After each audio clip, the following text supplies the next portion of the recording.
peregrino, seja muito bem-vindo aqui ao canal Fatos Maçônicos. Hoje nós vamos esclarecer um ponto aqui de um peregrino, né? Eu já vou falar sobre essa questão, que ele falou que a maçonaria é só enrolação mesmo, que é uma religião de fato, etc, etc e tal. Então me acompanha até o final para você perceber como a maçonaria não faz parte dos contextos religiosos, certo? Eu me chamo Luiz Miller, sou mestre maçom e faço parte da Ordem Maçônica Universal. E se você está chegando aqui agora, pela primeira vez, vou fazer um convite do fundo do meu coração, que é faça sua inscrição aqui no canal Fatos Maçônicos. É super fácil, é só clicar ali, inscreva-se no canal, certo? É gratuito, beleza? Daí deixa o seu like também para ajudar, né? Deixa o like aí pro vídeo ser mais relevante, para os algoritmos, os meta-algoritmos do YouTube, e também ative as notificações, assim você fica por dentro de todos esses assuntos que orbitam a Ordem Maçônica. Mandar um forte abraço pro pessoal que faz parte da área de membros aqui do canal Fatos Maçônicos e também o pessoal da Escola da Tradição Primordial, certo? Pessoal que é dedicado à pesquisa e o estudo do que é a verdadeira tradição. Então, quer saber mais sobre meus materiais? Tem meu site luismiller.com.br, a descrição está aqui no vídeo. E a questão que nós vamos lidar hoje aqui é, na verdade, que eu queria mandar um forte abraço para o David Rodrigues, ó. Que eu fiz um vídeo, é um vídeo já antigo, né? O significado do grande arquiteto do universo na maçonaria, o conceito, né? O conceito também que foi falado nesse vídeo. Daí ele colocou aqui, ó. Alguém já percebeu que eles, não sei quem que é, né? Que eles sempre ficam com rodeios e fica uma coisa estranha no ar? Não entendi isso, porque fica estranho, né? A maçonaria é sim uma religião. Nossa, devo estar falando com um doutor na questão aí, né? E é uma religião bem longe dos preceitos do Criador dos céus e da terra, o Deus verdadeiro. Então, muito parabéns ao David Rodrigues, que conhece os preceitos, né, que conhece com bastante profundidade, pelo jeito, os preceitos do Criador do céu e da terra, certo? Primeira questão, forte abraço para você que deve ser uma pessoa iluminada, né? Tem uma coisa que eu acho aqui, sabe, que é sempre assim, eu sempre vejo, né, nesses contextos, aí as pessoas falam, porque Deus falou isso, né, inspirado, muitas vezes, né, você vê as correntes religiosas, né, que acabam fazendo as suas interpretações, né, das Sagradas Escrituras, né, falando do cristianismo mais diretamente, né, que Deus manda fazer isso, que Deus manda fazer aquilo. Opa, será que isso é uma verdade? Certo? Eu acho que carece de muita profundidade esse tipo de comentário, né? Será que você basear os seus conceitos como ser humano, sabe? Tentar... o que eu quero dizer é o seguinte, será que a divindade se baseia nos nossos conceitos humanos aqui, né? Você está tentando classificar, sabe, o que é bom, o que é ruim? Será que no plano espiritual existe essa questão, né? Deus, por exemplo, né, só uma questão, né? Que Deus é bom e tal, né? São alguns conceitos aí para a gente fazer uma análise, né, mais pormenorizada, né? Que Deus Deus é bom, certo? Deus é bom, por exemplo, né? É um conceito, isso é um conceito, certo? Deus é bom, certo? Mas por que existe tanta desgraça no mundo, né? Por que as pessoas passam fome? Por que existem cataclismos? Por que existem guerras e tal, né? É um ponto de reflexão, né? Daí, para quem quer saber a resposta, eu recomendo que conheça meu material aqui, que é cadê? Aqui, a essência de São Tomás de Aquino e Santo Agostinho, certo? Dois sábios da Igreja Católica, né, que realmente destrincharam, né? Tem dois livros que é muito bacana aqui, né? A essência de São Tomás de Aquino e Santo Agostinho e as sínteses de Aristóteles, que está aqui do lado, né? É só você clicar aqui, ou clicar na figura, você vai para a página, faz o pedido, certo? A essência de São Tomás de Aquino e Santo Agostinho. Então tem aqui um descritivo do que é tratado no livro, né? O lançamento, ele é em e-book e em livro físico. E assim são todos os meus livros ali, certo? Tem e-book, né? Livro digital, fica com você, sempre fica guardado, ok? E também tem um livro físico, você faz o pedido ali, vai ser entregue na sua casa. Então, esses doutores, podemos pôr assim, sábios, né? Eu gosto de falar de sábios da Igreja Católica, né? Sábios, não nem usar o termo filósofo, né? Porque isso daí direciona outra coisa, porque eles adentraram em campos muito mais elevados, né? Entravam no campo da metafísica, né? Filosofia vai até um determinado limite da razão, certo? E quando transcende, você entra no campo da metafísica. Então essa é a diferença, existe um limite, né, das coisas, materialidade, filosofia e metafísica. Então existem diferenças nessa estrutura de entendimento. Então você veja, esses santos, né, no caso do Santo Tomás de Aquino, no Santo Agostinho, perdão, ele fala muito na questão ali, por exemplo, desse resumo que eu fiz, né, um apanhado, que ele fala justamente desse lance aí de Deus ser bom, ser mal, certo? No seu livro ali, que conta a história, né, as Confissões de Santo Agostinho, certo? Então tem um apanhado ali, um resumo ali das questões, né, por isso que eu pus a essência de São Tomás de Aquino e Santo Agostinho. Mas voltando à nossa questão aqui, a gente percebe, por exemplo, analisando o sistema religioso, que ele tem uma divindade específica, né? A religião tem uma divindade. Não, se você é aqui, por exemplo, do Brasil, e o Brasil é um país assim, cristão, podemos pôr assim, de forma geral, né? Tem muitas correntes cristãs. A grande corrente religiosa é a corrente cristã, e ela possui suas subdivisões, né, como você bem sabe, né, basicamente o catolicismo, né, e o protestantismo, que daí se derivam centenas de linhas, né, para um lado e para outro. Então existem várias igrejas católicas, como a Igreja Católica Romana, a Igreja Católica Brasileira, a Igreja Católica Liberal, certo? Enfim, existem mais de 200 correntes católicas no mundo, certo? Igreja Veterocatólica, Igreja Holandesa, etc, etc, etc e tal, né? Tem muita corrente católica, né, que tem os patriarcados, né, falando de igrejas ortodoxas, só para mim não esquecer, e enfim, né, daí existem mais outras dezenas aí de patriarcados também, né, sabe, são as linhas que foram surgindo desse tronco católico, né, no decorrer dos séculos, e em um determinado período surgiu a questão lá do Lutero também, né, onde surgiu o protestantismo, né, daí surgiu o protestantismo, certo? Que é um movimento principalmente contra as arbitrariedades, né, do que a gente pode chamar de idade negra aí da Igreja Católica, e surgiu esse contraponto também, né, que daí surgiram, sei lá, milhares de linhas aí, certo? Mais conservadoras, né, mais perto da questão da tradição, mais perto da Igreja Católica, né, a alta Igreja Protestante, daí tem a baixa, enfim, depois tem os pentecostais, os neopentecostais, e daí começa a virar assim um mar indecifrável, muitas vezes, né, do que cada uma dessas correntes coloca em sua doutrina, certo? Mas, ou seja, existe uma divindade específica, certo?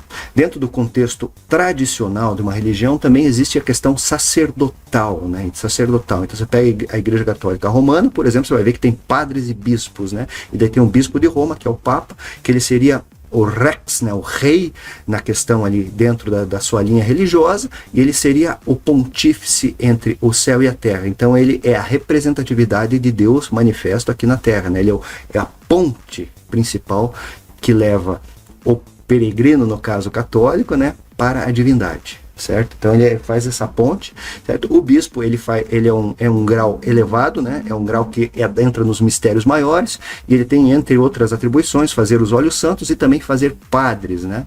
E o padre, né, que é a pessoa que pode ser um pastor, certo? Que traz as pessoas, né? No caso, nesse termo aqui, né? O Cordeiro de Deus, Jesus Cristo, traz as pessoas, na verdade, próximas à igreja, né, a Deus, aos ensinamentos, e pode ser um profeta, uma pessoa que consegue intuir lá as mensagens do campo espiritual e trazer as mensagens. Então tem essa questão. A religião também, outro aspecto que ela é levada muitas vezes, é uma questão passiva, né? Você precisa do pastor, por exemplo, ou do sacerdote, certo? Entre outras questões aí, como a sua característica, por exemplo, sentimental, né? A religião em si, ela tem um aspecto muito ligado ao campo do sentimento, né? São algumas das características, né? Ela é lógica, mas muitas vezes é sentimental também, né? Então tem essa perspectiva, né? Entre outras coisas. Daí você pega a maçonaria, por exemplo, né? Ela não tem uma divindade específica, né? Então se o irmão for hindu lá na grande loja da Índia, por exemplo, né? Ele pode ser um hinduísta, né? Crer em Brahma, crer em Vishnu, crer em, sei lá, nas divindades do panteão hindu, por exemplo. O irmão pode ser, por exemplo, maometano, né? Pode pertencer ao Islã, então ele tem uma visão diferente da visão cristã da divindade. Ele pode ser um judeu, então ele tem uma visão diferente, né? Principalmente do cristianismo, né? Então tem essas nuances aí dos aspectos religiosos. Cada religião tem o seu código, podemos pôr desse jeito, né? Então a maçonaria, por exemplo, não tem isso daí, sabe? Ela é aberta. sabe? Se o irmão é um bandista, por exemplo, ou é kardecista, ou é católico, ou é, que nem eu falo assim, religiões antigas, né? O cara é um seguidor dos deuses nórdicos, ele pode ser maçom sem problema nenhum, certo? Só que ele crê em um princípio criador, né? Claro, isso daí é uma visão particular da religião, né, e de cada um, né, cada um tem o seu ponto de vista com relação a isso, né. A religião também tem uma questão muito interessante, que ela é muito local, né, como você percebe, né. Você pega as religiões como um todo no decorrer da história, você vai ver que existiram muitas, né, como eu falei algumas aqui, né, como o catolicismo, né, que é uma religião que tem 2000 e poucos anos, certo, surgiu com o aparecimento de Jesus Cristo, mas você tem o judaísmo que é mais antigo, né, o povo judeu começou em torno de 2000 anos antes da Era Comum, né, antes de Cristo ele começou a surgir, né, e depois começou a se desenvolver daquelas religiões ali que eram aldeias. Cada aldeia tinha sua religião específica, então começou a se solidificar, isso daí se tornou uma corrente religiosa, que também tem suas divisões, né? Várias e várias divisões, certo? Você tem os samaritanos, tem o racidismo, etc e tal, né? O Islã, mesma coisa, né? Os povos aí do Oriente Médio eram muito voltados antes, né, do aparecimento do Islã, eram muito politeístas, podemos pôr, né? Tinham um valor agregado religioso daquelas linhas muito antigas, religiosas, dos mesopotâmios, dos babilônicos, dos fenícios, muitas vezes, né, que tinham suas peculiaridades, né? Então eram povos voltados muito a essa disposição religiosa, e com o surgimento do Islã, que é 600 anos depois de Cristo, né, aquilo lá se voltou por uma coisa um pouco diferente, né? Se fosse criado uma corrente, na verdade, né? O Maomé conseguiu sintetizar e trazer uma doutrina legítima e tradicional, a última linha tradicional religiosa, né? Que apareceu, inclusive, certo? Para as pessoas que têm essa disposição, que são daquele local, né? Daí se você retroagir na história, você vai ver os nórdicos, como por exemplo eu falei aqui agora, né? Você vai ver lá os nórdicos eram todo aquele povo, né? Não estou falando só de vikings, né? Mas todo aquele povo que ficava na parte de cima lá da Europa, por exemplo, que adoravam as divindades nórdicas, né? Então isso daí é muito antigo, né? É muito antigo, é milenar, certo? É milenar isso daí, e os deuses eram outros, as práticas eram outras, certo? Então você vê nesses exemplos que eu estou dando, no hinduísmo, etc., lá no shintoísmo, no Tao, etc. e tal, né? No Oriente, né? Você vê que são disposições diversas, e elas são locais. Você não vê muito shintoísmo, por exemplo, aqui no Brasil. Tem pessoas que seguem essa linha religiosa, podemos pôr, né?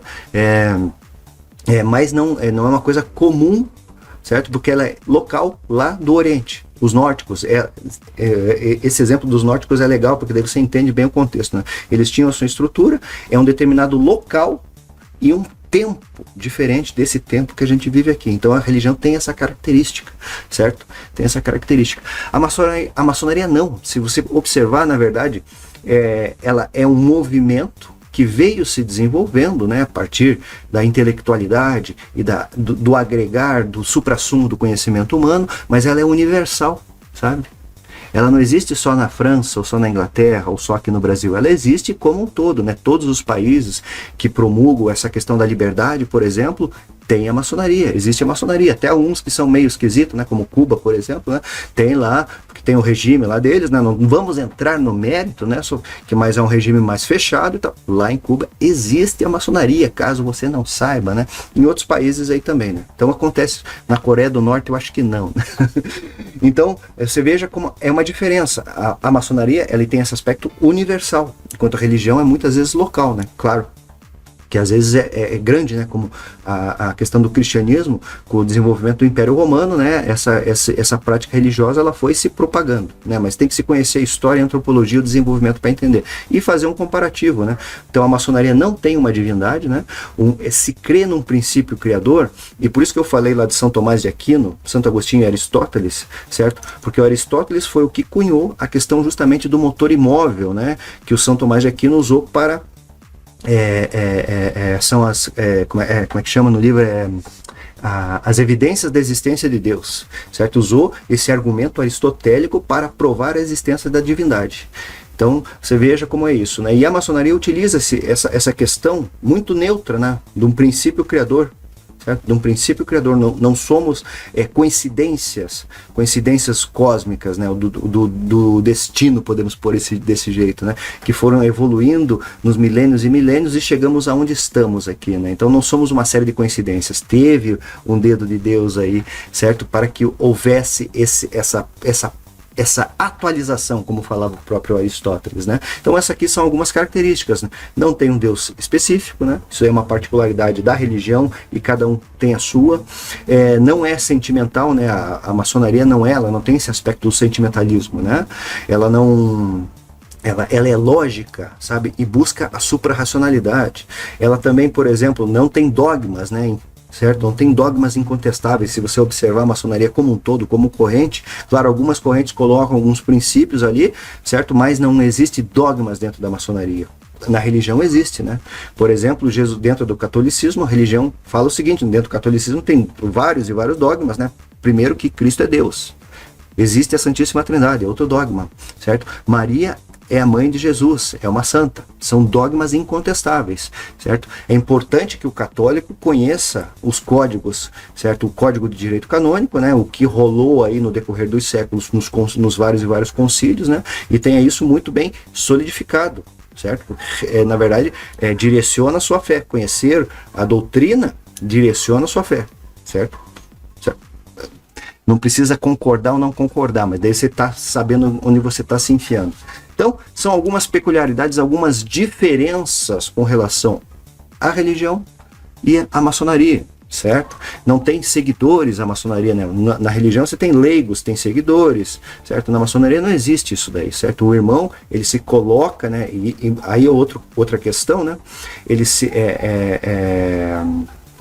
Ele vai por vontade, ele não é forçado a ser maçom, ele vai por livre e espontânea vontade, né? Então vai do seu ímpeto se tornar um maçom. E o processo iniciático é um processo de busca da essência. Então, são diferenças, né? Por exemplo, o objetivo da maçonaria, como organização, como corrente, é buscar a essência do ser. O objetivo das religiões legítimas, né?